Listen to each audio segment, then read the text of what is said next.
नमस्कार दोस्तों। आज के इस वीडियो में आपका बहुत बहुत स्वागत है। और आज के वीडियो का जो सब्जेक्ट है ना, वो बड़े विचार से मेरे दिमाग में आया। काफ़ी टाइम से मैं एज ए फिजियोथेरेपिस्ट प्रैक्टिस कर रहा था और फिर मैं एनएलपी के थ्रू इस माइंड बॉडी हीलिंग में आया और हीलिंग माइंडसेट के बारे में काफ़ी कुछ जाना पड़ा।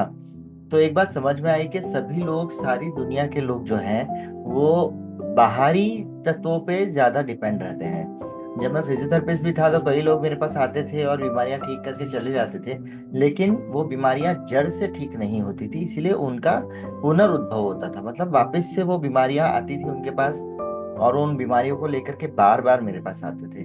सो there were people who were coming and visiting me almost with a fix time set. जैसे ठंडी आती थी या मौसम बदलता था तो वो लोग रेगुलर हो जाते थे मेरे पास। फिर थोड़े टाइम आते थे, ठीक हो जाते थे, फिर वापस अपने काम में लग जाते थे। तो और आगे जब मैं एनएलपी के थ्रू और माइंड बॉडी हीलिंग में जब मैं घुसा तो मुझे ये समझ में आया कि बीमारियां सिर्फ शारीरिक नहीं होती है। ये बात मैं आपको पहले भी वीडियो में बता चुका हूँ।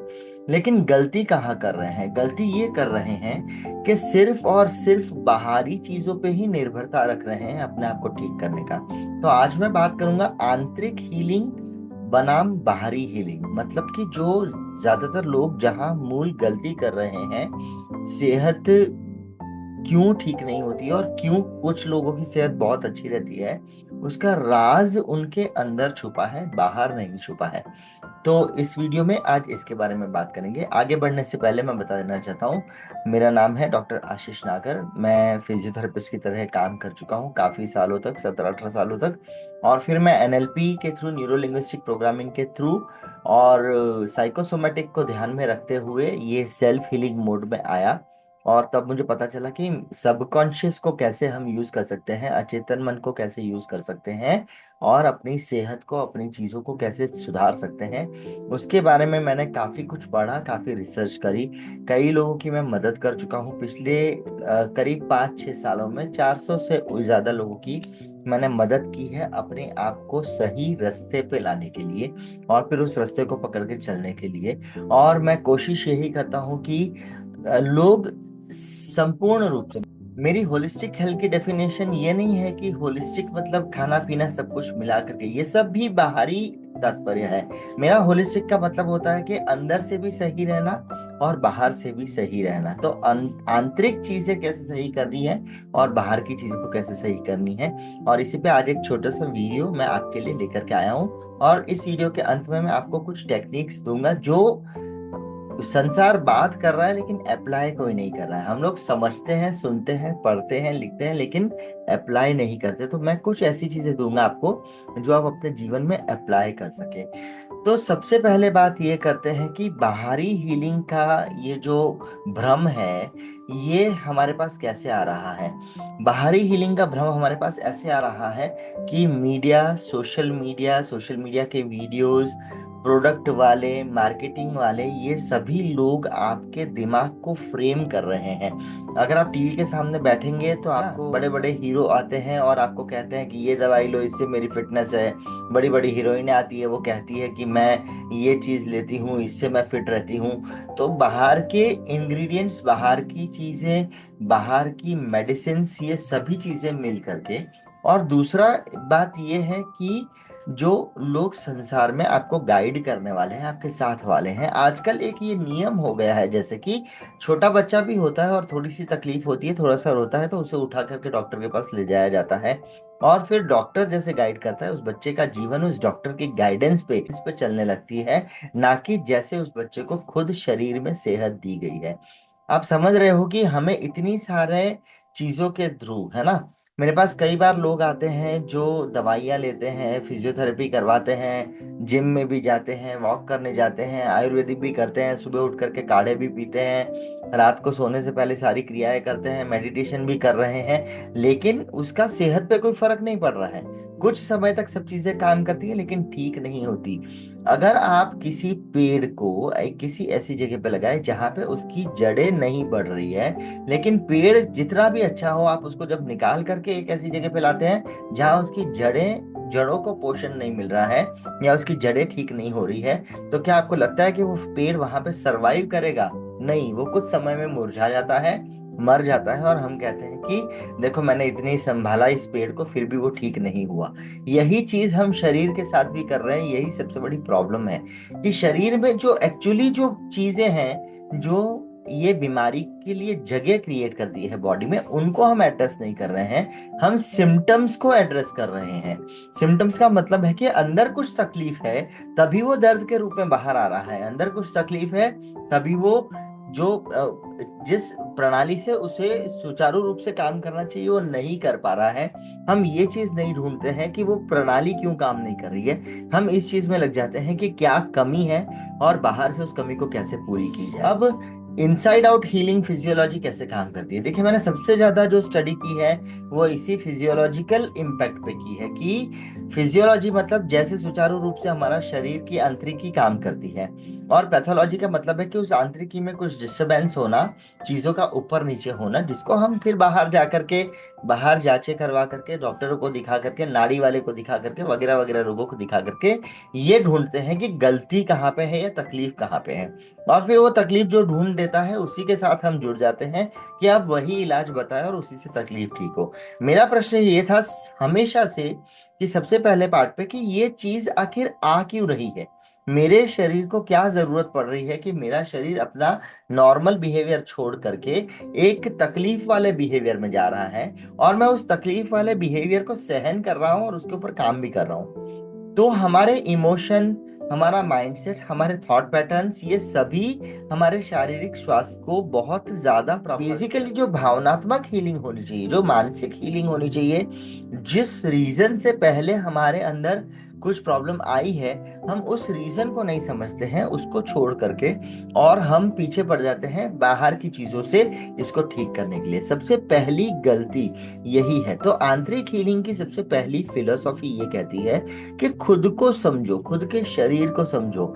ये शरीर जो सिग्नल दे रहा है, अंदर क्या चल रहा है वो जाने बिना। एकार्ट टोल ने भी बात की है इसके बारे में, प्रेजेंस में जीने के बारे में, है ना, कि जब तक हम अवेयर नहीं रहेंगे। दीपक चोपड़ा ने माइंडफुलनेस इंट्रोड्यूस किया है। माइंडफुलनेस का मतलब है कि एक ऐसा स्टेट, एक ऐसी चीज जहां पे आप जागरूक रहें, जहां पे आप अवेयर रहें कि मेरे शरीर के साथ आखिर हो क्या रहा है, मेरे साथ हो क्या रहा है। जब मैं फिजियोथेरेपिस्ट था तो कई लोग मेरे पास आते थे, और एक किस्सा मैं सुनाऊंगा आपको। एक मेरे पास लेडी आती थी, मैं उसको एक नाम देता हूँ, प्रिया। ठीक है, नाम उनका कुछ और था लेकिन मैं वो नाम यहाँ पे नहीं लूंगा। और वो एक कामकाजी महिला थी और सारा दिन काम करती थी, और इतनी तकलीफ रहती थी कि कहीं ना कहीं शरीर में दर्द चल रहा है, कहीं ना कहीं चीजें चल रही है। वो हर बार जब भी दर्द बढ़ता था तो जांचें करवाती थी, फिर डॉक्टर के पास जाती थी, दवाइयाँ लेती थी, फिजियोथेरेपी करवाती थी, एक्सरसाइजेस करती थी। अपना उसने लाइफस्टाइल को भी ऐसा कर रखा था, लेकिन 12-12 14-14 घंटे काम करने का जो जो प्रणाली थी ना, जो प्रथा थी, वो कहीं भी ब्रेक नहीं हो रही थी। 12-14 घंटे काम के साथ जब वो इन सारी चीजों को करने की कोशिश करती थी, तो उसको ये हो जाता था कि यार मैं जिम नहीं जा पा रही हूँ, मैं रेगुलर वॉक पे नहीं जा पा रही हूँ, मैं टाइम से खाना नहीं खा रही हूँ। इसको लेकर के उसके मन में और ग्लानि होती थी और दुख होता था। आप समझ रहे हो, पहले ही 12-14 घंटे उसका दिमाग कहीं काम में बिजी है, उसके साथ उसको अपना घर मैनेज करना है, उसके साथ उसको अपने रिलेशन मैनेज करने हैं, उसके साथ अपने अपनी बाकी जो काम काज का दबाव है उसको मैनेज करना है, और इसी के साथ साथ जो भी कुछ बचपन में और या पिछले जीवन में हुआ है उसका दुख दर्द भी, वो भी चीजें साथ में चल रही है। इतना सारा जब कोई अपने जीवन में बिजी है तो फिर उसके पास ये समय नहीं होता कि वो बैठ के खुद के बारे में सोचे, या ये सोचे कि मेरे जीवन में बदलाव कैसे आएगा या मेरा जीवन ठीक कैसे होगा। वो बस बाहर की चीजों पे ही निर्भर रहती है। सुबह दवाई खाई तो सोचने का टाइम नहीं है बैठ करके मुझे सुबह हेडेक हो रहा है तो क्यों हो रहा है, अगर नींद ढंग से नहीं आई तो नहीं आई, वो सोचने का टाइम नहीं है, उस पर रिफ्लेक्ट करने का टाइम नहीं है। तो एक गोली खा लो बस, यार काम पूरा हो, कम से कम मैं काम पे तो टाइम पे पहुंच जाऊं। काम पे पहुंच गए, 10 मिनट लेट हो गए और वो अंगूठा नहीं लगाया तो आधे दिन की लीव कट जाएगी, उसका टेंशन अलग चल रहा है। काम पे जाके बैठे हैं, घर से फोन आ रहा है, कभी किसी संबंधी का फोन आ रहा है, कभी मम्मी का फोन आ रहा है, कभी पापा का फोन आ रहा है, उनको कोई तकलीफ हो रही है। ये सारी चीजें काम के साथ साथ वहीं पे बैठे बैठे चल रही है। क्या आप समझ सकते हैं कितना दबाव, कितना कितना तकलीफ चल रही है। तो शरीर रिलैक्स कैसे होगा। शरीर अपने आप को हील, हम हमारी गाड़ियों को भी रेगुलर सर्विस करवाते हैं, रेगुलर डॉक्टर उसके मैकेनिक के पास ले जाते हैं। हम अपने मोबाइल को भी रेगुलर चेक करके उसकी मेमोरी को डिलीट करते रहते हैं आगे, लेकिन मोबाइल को भी रिचार्ज की भी जरूरत पड़ती है, उसको इलेक्ट्रिकल रिचार्ज की भी जरूरत पड़ती है और उसको चलने के लिए पैसों के रिचार्ज की भी जरूरत पड़ती है। लेकिन क्या इस शरीर को हम रिचार्ज दे रहे हैं? ये बात मैंने प्रिया को समझाई और मैंने प्रिया को बैठ करके उसके साथ थोड़ी काउंसलिंग करी, उसके साथ बातचीत करी, तो पता चला कुछ अंदरूनी चीजें निकल के आई जो दर्द का कारण थी। बाहरी चीजें तो दर्द का कारण थी ही नहीं, बाहरी चीजें तो सिर्फ उस जो दिमाग ऑलरेडी इतना तनावग्रस्त है उसके तनाव में बढ़ोतरी होती थी, तो वो शरीर के रूप में बाहर निकलने लग जाता था। उसकी टेस्ट नॉर्मल थी, जांचें नॉर्मल थी, उसके इतनी बतेरी जांचें करवाई, तब किसी एक जांच में ऊपर नीचे कुछ आया और उसी की दवाइयां उसकी चालू हो गई। मैंने उसको धीरे से समझाया, उसको शांत किया, उसको मैंने लाइफस्टाइल चेंज करने का तरीका बताया, उसको मैंने ये बताया कि कैसे वो अपने लिए थोड़ा समय निकाल सके, कैसे वो बैलेंस कर सके इस काम और अपनी चीजों के बीच में। और कुछ महीनों में, मैं ये नहीं कहूँगा तुरंत तुरंत तो कुछ नहीं होता, कुछ महीनों में धीरे धीरे धीरे करके कुछ चीजों की उसकी रिस्पॉन्सिवनेस मैंने चेंज करवाई। जैसे वो अपने घर में अपने पति से, अपने बच्चों से, अपने माँ बाप से डील करती थी, मैंने उसको शिफ्ट करवाया, मैंने उसके रिलेशनशिप को इम्प्रूव करवाया। मैंने वो जिन चीजों को लेकर चिंता करती थी, वो कई सारी ऐसी चीजें थी जो निरर्थक चिंताएं थी, मतलब वो उसके होने का कोई कारण नहीं था, मैंने उसको थोड़ा चेंज करवाया। जब ये सब धीरे धीरे चेंज करवाया और धीरे धीरे वो खुद से उसका संपर्क बढ़ा, अपने आसपास वालों से संबंध सुधरे, तो उसके साथ साथ उसके काम की क्वालिटी भी सुधरने लग गई, शारीरिक दर्द भी कुछ हद तक कम होने लग गए। मुझे पूरा 1 साल लगा इन चीजों में उसके साथ काम करते हुए, लेकिन 1 साल बाद जब उसकी जो परिस्थिति थी वो काफी हद तक इतनी अच्छी थी कि अब उसे कम से कम ये पता था कि अब अगर शरीर में दर्द आ रहा है तो वो खुद को भी डील करती थी।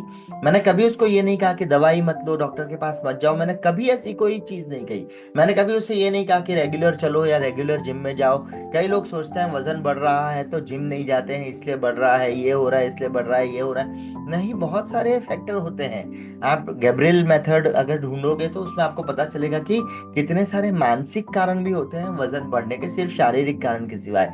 इसको एनएलपी की भाषा में सेकेंडरी बेनिफिट कहा जाता है। जब आपका शरीर आपको किसी ऐसी चीज में रख रहा है जो आप नहीं चाहते जिसमें रहना, इसका मतलब है कि आप कोई ना कोई सेकेंडरी बेनिफिट वहां से निकाल रहे हो, इसीलिए ये बीमारी आपको छोड़ के नहीं जा रही है। तो सबसे पहली चुनौती क्या होती है? सबसे पहली चुनौती ये है कि हम बाहरी उपायों के पीछे दौड़ते हैं, हमारे पास समय ही नहीं है कि हम अपने आप को ठीक कर लें। ये कोई मशीन नहीं है, बॉडी को एक मशीन की तरह ट्रीट मत करो कि भाई गाड़ी ज्यादा कंप्लेन कर रही है तो जा करके उसको सर्विस करवा दी, बस अब वो ठीक हो गई। या फिर गाड़ी में हवा कम है टायर में तो टायर में हवा भरवा दी और वो ठीक हो गया। ये शरीर वैसा नहीं है, इसमें भावनाएं हैं, इसमें थॉट्स है, इसमें अंतस्रावी ग्रंथियां हैं। ये एक सुचारू रूप से काम करने वाला और वातावरण के साथ चलने वाली चीज है। तो इसको अंदरूनी रूप से जब तक आप चीजों को बैलेंस करना नहीं समझेंगे, तब तक ये तनाव, चिंता, नकारात्मकता का वातावरण हमारे आसपास नहीं बदलेंगे, तब तक शरीर ठीक नहीं हो सकता, हम ठीक नहीं हो सकते। इतनी सी बात अपने अंदर याद रखिएगा। और इससे आगे जाकर के जब मैंने कई लोगों से बातें करी तो मुझे ये समझ में आया कि ज्यादातर लोग अपने भूतकाल को लेकर के, पास्ट में जो हो गया उसको लेकर के ग्लानि में जी रहे हैं, गिल्ट और रिग्रेट में जी रहे हैं, कई लोग पछतावे में जी रहे हैं, अपने आप को गालियां दे रहे हैं, अपने आप को कोस रहे हैं बैठे बैठे, सबसे बड़ी प्रॉब्लम। और ये सब चीजें दिखती नहीं है। एक आप खुद भी अभी बैठो, अगर आप ये वीडियो अगर आप पूरा सुन रहे हो तो बैठ करके सोचना, कितनी बार आप ये सोचते हो कि मैं अपने लिए कितना समय निकाल रहा हूँ। और जब मैं ये बात कहता हूँ तो लोग मुझे कहते हैं नहीं सर, मैं तो वैकेशन पे भी जाता हूँ, मैंने तो छुट्टी भी ली थी, कल मैं घर पे भी बैठा था। क्या वातावरण बदला? क्या आपकी सोच बदली? या छुट्टी के दिन में आपको ज्यादा दर्द होता है? रोज तो आप उठ करके 14-14, 12-12 घंटे अपने ऑफिस में चले जाते हो, अपने दिमाग को एक काम का एनेस्थीसिया दे देते हो तो याद भी नहीं आता, लेकिन जिस दिन छुट्टी होती है उस दिन तो दिन निकालना मुश्किल हो जाता है। इतनी सारी बातें कान में आती है, अंदर इतना शोर मच रहा है कि उसको कैसे हैंडल करना यही समझ में नहीं आता। और इसीलिए मैं सबसे पहली टेक्निक, सबसे अच्छी टेक्निक आपको भी सिखा रहा हूँ, जिसे मैं कहता हूँ 30 सेकेंड माइंडफुलनेस टेक्निक। मैं सिर्फ ये कहता हूँ कि अपने पहले उंगली अंगूठे को बंद करो, हाथों को आकाश की तरफ ले जाओ, आंखें बंद करो, एक गहरी सांस लो, और सिर्फ देखो कि शरीर में क्या चल रहा है। सिर्फ एक एक राउंड देखना है कहाँ क्या हो रहा है। सबसे पहले उसको नोटिस करो। अच्छा, ये हो रहा है, ये हो रहा है, ये हो रहा है, ये हो रहा है, ये हो रहा है, चलो नोटिस कर लिया। उसके बाद एक गहरी सांस लो, फिर देखो कि दिमाग में क्या क्या चल रहा है। जो भी विचार आ रहे हैं, जा रहे हैं, जो भी अंदर शोर मच रहा है, सिर्फ उसे देखो। फिर एक गहरी सांस और लो, और ये देखो कि अभी आपको महसूस कैसा हो रहा है, फीलिंग क्या आ रही है, आपके इमोशन क्या चल रहे हैं। जब आप यहाँ शांति से ये बंद करके और बैठ करके अपने शरीर के दर्दों को और तकलीफों को देख रहे हो, और जब आप ये सोच रहे हो कि मेरे दिमाग में चल क्या रहा है, तब आपको क्या खुशी की भावना आ रही है? क्या आपको शांति की भावना आ रही है? नहीं, आपको उचाट आ रहा है, उद्वेग आ रहा है। ऐसा लग रहा है जल्दी से आंखें खोल दूं, 1 मिनट वेस्ट हो गया तो मेरा जीवन में कितना कुछ करना रह जाएगा, कितना कुछ मिस हो जाएगा। मैं कितने काम करने में लेट हो जाऊंगा, कितने काम करने में लेट हो जाऊंगी, और कितनी चीजें छूट जाएंगी। बस इसी में से बाहर निकलना है। अगर आप इसमें से बाहर आ गए, इतना सही काम करके 30 सेकंड हर घंटे में अगर आपने निकाल लिए, पहली उंगली और अंगूठे को टच किया, हाथ ऊपर की तरफ किए, गहरी सांस ली, पहले शरीर को ऑब्जर्व किया,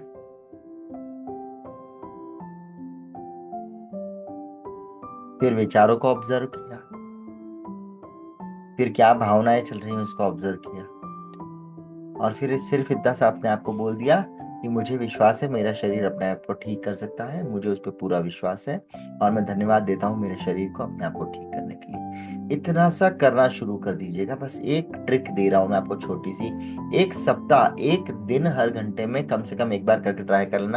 ओवर अ पीरियड ऑफ 6 महीने से लेकर के 1 साल का टाइम लगता है, जहां पे जाके माइंडसेट चेंज होता है, फिर वो बिहेवियर को चेंज करता है, फिर वो लाइफ को चेंज करता है, और फिर उसके इम्पैक्ट आने शुरू होते हैं। अगर आप इस वीडियो को देख रहे हैं, अगर आप मेरे साथ जुड़े हैं, बस मेरी एक ही भावना है कि मैं आपको किसी भी तरह से इस जंजाल, इस चीजों में से निकलने का रास्ता सिखाऊं। और अब मैं उन चीजों को जो मैं अपनी काउंसलिंग में देता हूं, अपने वीडियोस के थ्रू, यूट्यूब के थ्रू आप तक पहुंचाना चाहता हूं। मेरे साथ जुड़े रहिएगा, सब्सक्राइब कीजिएगा, बेल आइकन शुरू कर दीजिएगा, सुनिएगा मेरे वीडियो को बैठ करके, आराम से देखने की कोशिश कीजिए। मैं बहुत ज़्यादा एडिटिंग नहीं करता हूँ वीडियोस को, मैं बहुत ज़्यादा वो करने में मैं मानता नहीं हूँ। मैं सिंपल आपसे सीधा सामने बात कर रहा हूँ कि सबसे पहले रुक करके, पॉज करके अपने आप को देखिए, अपने शरीर को समझने की कोशिश कीजिए, अपने शरीर को सुनने की कोशिश कीजिए, और अपने प्रति थोड़ी जागरूकता लेकर के आइए। सबसे पहला काम ये कीजिए। इतना भी आप करने लगोगे तो बहुत सारी चीजें ठीक हो जाएंगी। मैं शनै शनै, धीरे धीरे, नीति नीति बताऊंगा कि और आगे आगे क्या क्या करना है। तो मेरे साथ जुड़े रहिएगा, ये काम शुरू कीजिएगा। मैं हमेशा आपके साथ हूँ। मुझे, मेरा एक ही हमेशा से ध्येय रहा है कि कैसे मैं लोगों को अपनी ये जो जो चीजों में वो फंसे हुए हैं उससे निकलने में मदद कर सकूं। अगर ये वीडियो पसंद आए तो कमेंट कीजिएगा, शेयर कीजिएगा। यदि कोई आपको प्रश्न हो तो मुझे कमेंट में बताइएगा। यदि आप इसमें मदद चाहते हैं तो मेरा एक ग्रुप चलता है, उसकी लिंक मैंने नीचे डिस्क्रिप्शन में ऊपर ही दी हुई है। और मेरा एक 7 दिन का प्रोग्राम चलता है जो कम्प्लीटली व्हाट्सएप बेस्ड है। सिर्फ व्हाट्सएप मैसेजेस ही आएंगे, उसी पे आपको ऑडियो या वीडियो मैसेज आते हैं दिन भर में। उसकी भी लिंक मैं यहाँ नीचे डिस्क्रिप्शन में दे रहा हूँ। यदि आपको लगे कि ये आपके काम का है, और आपको लगे कि और किसी के साथ शेयर करने में भी इससे अच्छा फायदा होगा, तो ज़रूर शेयर कीजिएगा, मेरे साथ ज़रूर जुड़िएगा। मेरी कोशिश ये है कि मैं आपको एक अच्छा जीवन जीने की तरफ ले जाऊं, ताकि आप अच्छा काम कर सके, आप लोगों से जुड़ के रह सके, आप अपने शरीर से भी एनर्जी फील करें, यंग फील करें, और आप दूसरे लोगों के साथ जुड़ें, उनको भी खुशियां बांटें, और आप काम अच्छे से करें तो आपके पास खूब सारा पैसा है, खूब सारा आप धन कमाइए, और बढ़िया तरीके से अपने जीवन को व्यतीत कीजिए। इसीलिए एक जीवन मिला है और ये शरीर मिला है। इसे फालतू नाहक चीजों में लगा करके, और इतने पावरफुल माइंड को नाहक विचारों में लगा करके इस जीवन के समय को वेस्ट मत कीजिए। जुड़िए मेरे साथ, आगे बढ़ते हैं इस जर्नी में। मैं हमेशा आपके साथ हूँ। आज का वीडियो सुनने के लिए बहुत बहुत शुक्रिया। यदि आपको लगता है किसी की मदद हो सकती है इस वीडियो से, जरूर शेयर कीजिएगा। मिलते हैं अगले वीडियो तक में, तब तक के लिए bye bye, good night, take care.